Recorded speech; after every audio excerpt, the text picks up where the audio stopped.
నమస్తే, నేను Prashanth. Software jobs అంటేనే మనకు గుర్తొచ్చేది మైక్రోసాఫ్ట్ కంపెనీ. అలాంటిది ఇప్పుడు అంత పెద్ద కంపెనీయే ఎంప్లాయీస్ని తీసేస్తుందని చెప్పేసి చాలా వినిపిస్తుంది. ఇంతకీ అసలు ఏం జరుగుతుంది? దీని గురించి అయితే మాట్లాడేందుకు ప్రస్తుతం మనతో పాటు సీనియర్ జర్నలిస్ట్ సిఎస్ రావు గారు ఉన్నారు. నమస్తే అండి. నమస్తే సార్, ముందుగా మనకు సాఫ్ట్వేర్ అంటేనే గుర్తొచ్చేది మైక్రోసాఫ్ట్ కంపెనీ.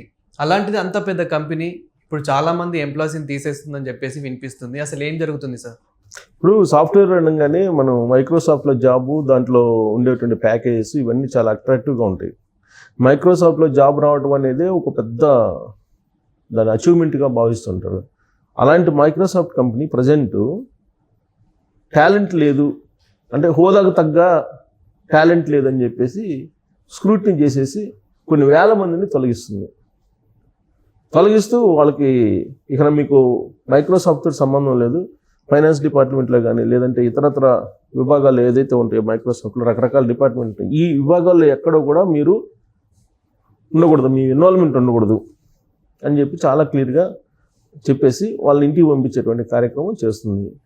లాస్ట్లో ఒక చిన్న హింట్ కూడా ఇచ్చింది, మళ్ళీ ఒకవేళ ఇంటర్వ్యూకి హాజరు కావాలనుకుంటే మీ హోదాకు తగ్గటువంటి పదవికి మీరు అర్హత అయితే అప్పుడు తీసుకుంటాం, అంతే తప్ప ఇక మీరు మైక్రోసాఫ్ట్లో ఉండటానికి లేదు అని చెప్పి, ఈ పదవుల్లో ఉండటానికి లేదని చెప్పేసి వాళ్ళు స్క్రూటినీ చేస్తున్నారు.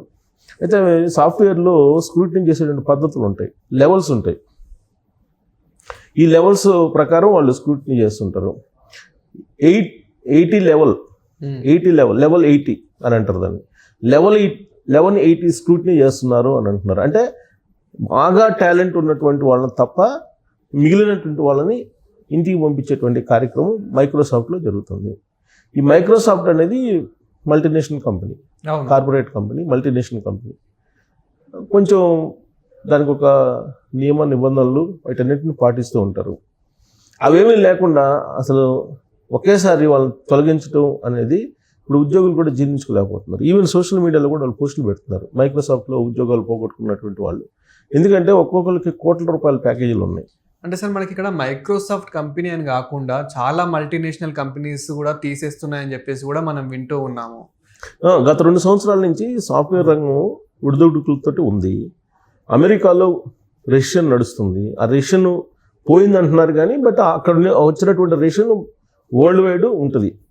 ప్లస్ ఇప్పుడు ప్రజెంట్ సినారియో ఏంటంటే, ప్రజెంట్ ఉన్నట్టు సిచ్యువేషన్ ఏంటంటే, ఇంజనీరింగ్ కాలేజీలకి మల్టీనేషనల్ కంపెనీలు వస్తున్నాయి, ఇంటర్వ్యూ చేస్తున్నాయి, క్యాంపస్ ప్లేస్మెంట్స్ ఇస్తున్నాయి, ఆఫర్ లెటర్లతో కూడా ఇస్తున్నాయి. నేను నాకు ఒక అతను రిక్రూటర్ కనిపించారు, కన్సల్టెంట్. ఆఫర్ లెటర్లు అయితే భారీగా ఇస్తున్నారంట, కానీ ఉద్యోగం మాత్రం ఇవ్వట్లేదంట, కేవలం ఆఫర్ లెటర్లు ఇస్తున్నారు. అంటే ఎందుకు ఇస్తున్నారు అని నేను అడిగితే తను చెప్పింది ఏంటంటే, జనరల్గా కాలేజీలు ఇప్పుడు కేఎల్ యూనివర్సిటీ లేదంటే గీతం యూనివర్సిటీ అలాగే ఇక్ఫా యూనివర్సిటీ ఇలా డీమ్డ్ యూనివర్సిటీలు చాలా ఉన్నాయి. ఈ డీమ్డ్ యూనివర్సిటీలు ఏం చేస్తాయి అంటే ఈ క్యాంపస్ ప్లేస్మెంట్స్ చూపించి వాళ్ళని అడ్మిషన్ చేసుకుంటాయి. అంటే ఎక్కువ కంపెనీలు లేదంటే మల్టీనేషనల్ కంపెనీలు ఏ యూనివర్సిటీకి వస్తున్నాయి అనే దాన్ని ప్రచారం చేసుకొని నెక్స్ట్ అకాడమిక్ ఇయర్కి అడ్మిషన్స్ని వీళ్ళు గ్యాదర్ చేస్తూ ఉంటారు.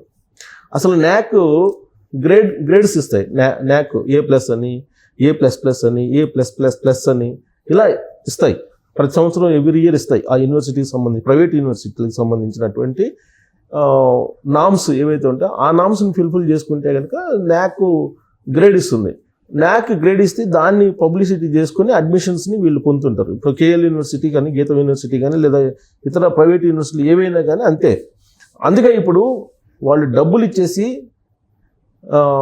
ఈ న్యాక్ గ్రేడ్ సంపాదించుకుంటున్నారని సిబిఐ వాళ్ళు దాదాపు 25 యూనివర్సిటీల్లో తాజాగా దాడులు చేస్తున్నారు. సిబిఐ వాళ్ళు ఏదో న్యాక్ గ్రేడింగ్ కోసం వీళ్ళు యూజీసీకి వీళ్ళు డబ్బులు ఇస్తున్నారు, భారీగా ముడుపులు ఇస్తున్నారనే సమాచారం అందుకున్న సిబిఐ డైరెక్ట్గా రంగంలో దిగి దేశవ్యాప్తంగా ఉండేటువంటి 25 ప్రైవేట్ యూనివర్సిటీలో ఒకేసారి మూకుమ్మడిగా తనిఖీలు చేస్తున్నారు సిబిఐ వాళ్ళు. సో అంటే వీళ్ళు ఏం చేస్తారంటే ఈ అడ్మిషన్స్ కోసం ప్లేస్మెంట్స్ ఇప్పిస్తున్నారు. బిజినెస్ అది అంతే. సో వాళ్ళు వచ్చి ప్లేస్మెంట్ రిక్రూట్ చేస్తున్నారు, తర్వాత ఆఫర్ లెటర్ కూడా ఇస్తున్నారు. బట్ ఆఫర్ లెటర్ ఇచ్చినటువంటి వాళ్ళు అపాయింట్మెంట్ అయితే ఇవ్వాలిగా, జాయినింగ్ ఇవ్వట్లా. జాయినింగ్ లాస్ట్ ఇయర్ కూడా అదే పరిస్థితి, ఈ సంవత్సరం అదే పరిస్థితి, అంతకుముందు సంవత్సరం కూడా ఇదే పరిస్థితి. దాదాపుగా 3 years నుంచి నో అపాయింట్మెంట్స్, సార్ అంటే నో రిక్రూట్మెంట్స్. ఇప్పుడే ఇలా ఉంటే మరి ఫ్యూచర్లో ఎలా ఉండబోతుంది సాఫ్ట్వేర్ ఉద్యోగులకు? అదేవిధంగా రోబోట్స్ కూడా రాబోతున్నాయని చెప్పేసి వింటున్నాము. అదేవిధంగా ఇప్పుడు ఏఐలు కూడా మనం యూజ్ చేస్తున్నాము. సో మరి ఫ్యూచర్లో ఎలా ఉండబోతుంది? విచిత్రమైన పరిణామం ఏంటంటే ఇప్పుడు ఆర్టిఫిషియల్ ఇంటెలిజెన్స్ వచ్చింది. ఆర్టిఫిషియల్ ఇంటెలిజెన్స్ వచ్చిన తర్వాత ఇప్పుడు ఉన్నటువంటి ఎంప్లాయీస్లో 30% సరిపోతారు, మిగతా 70%ని తీసేయాలనేది కార్పొరేట్ సంస్థల యొక్క టార్గెట్.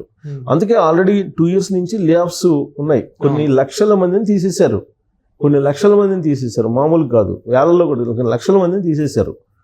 కానీ ప్రైవేట్ కంపెనీలు, ప్రైవేట్ ఆర్గనైజేషన్స్ కాబట్టి అక్కడ ఏమో ఉద్యమాలు నడవు, లేదంటే కార్మిక చట్టాలు ఉండవు, ఏముండవు.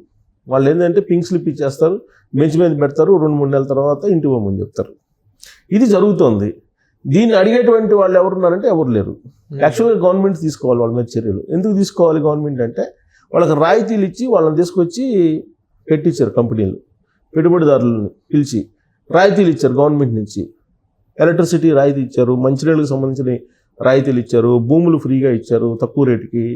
ఎందుకు ఇచ్చారు? ఆ రోజు చేసుకున్నటువంటి ఒప్పందం ప్రకారం వాళ్ళు ఏం చెప్తున్నారు, మేము కంపెనీ పెట్టినటువంటి ఫస్ట్ ఇయర్లో 500 మందికి, సెకండ్ ఇయర్లో 1000 మందికి, థర్డ్ ఇయర్లో 2000 మందికి, ఫోర్త్ ఇయర్లో 5000 మందికి ఇలా ఇస్తామని చెప్పేసి వాళ్ళు long term, short term, mid term plans ఇస్తారు.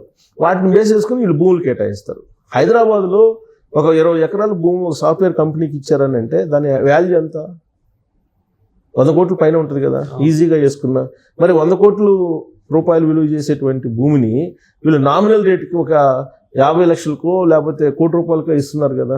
అంటే ఒక 10 కోట్లు కలితే 100 కోట్ల రూపాయలు విలువైన స్థలాలను ఇస్తున్నారు వాళ్ళకి. వీళ్ళు ఏదో కిక్ బ్యాక్స్ తీసుకుంటున్నారు. మరి ఒప్పందాలను అమలు చేయాల్సిన బాధ్యత ఎవరి మీద ఉంది? ప్రభుత్వం మీద ఉంది. మరి ప్రభుత్వం అడగాలి కదా, మీరు ఆ రోజు ఒప్పందం ప్రకారం ఇంతమందికి ఎంప్లాయ్మెంట్ ఇస్తానన్నారు కదా, మీరు ఎందుకు ఇవ్వట్లేదు? తీసేయటం ఏంటి? తీసేయటం అనేది చట్ట విరుద్ధం అని చెప్పి వీళ్ళు గవర్నమెంట్ ప్రశ్నించాలి కదా. ఐటీ శాఖ ఉంది కదా, ఐటీ శాఖ మినిస్టర్ ఉన్నారు కదా, మరి వీళ్ళు ప్రశ్నించాలి కదా. ప్రశ్నించట్లా. గత 3 సంవత్సరాల నుంచి లే ఆఫ్లు ఉన్నాయి, తీసేస్తున్నారు, తొలగిస్తున్నారు. చాలా మంది ఉద్యోగులు తొలగించారు. ఇప్పుడేంటి, క్రీమ్ కావాలంటున్నారు.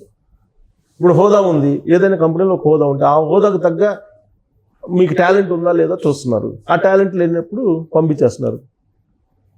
సపోజ్ టీమ్ లీడర్ ఉన్నాడు, టీమ్ లీడర్కి కొంత టాలెంట్ ఉండాలి, టీమ్ లీడర్ పైన ఉండేటువంటి వాళ్ళకి ఇంకొక టాలెంట్ ఉంటుంది. అంటే గ్రేడ్ వైజ్, లెవెల్ వైజ్ మీకు టాలెంట్ ఉంటుంది. ఆ టాలెంట్ని స్క్రూటినీ చేసేసి ఇప్పుడు మైక్రోసాఫ్ట్ తీసేస్తుంది. మైక్రోసాఫ్ట్ లాంటి కంపెనీలు తీసేస్తున్నాయి అంటే మిగతా కంపెనీలు తీసేస్తున్నాయి. ఈవెన్ ఫేస్బుక్ వాళ్ళు తీసేశారు.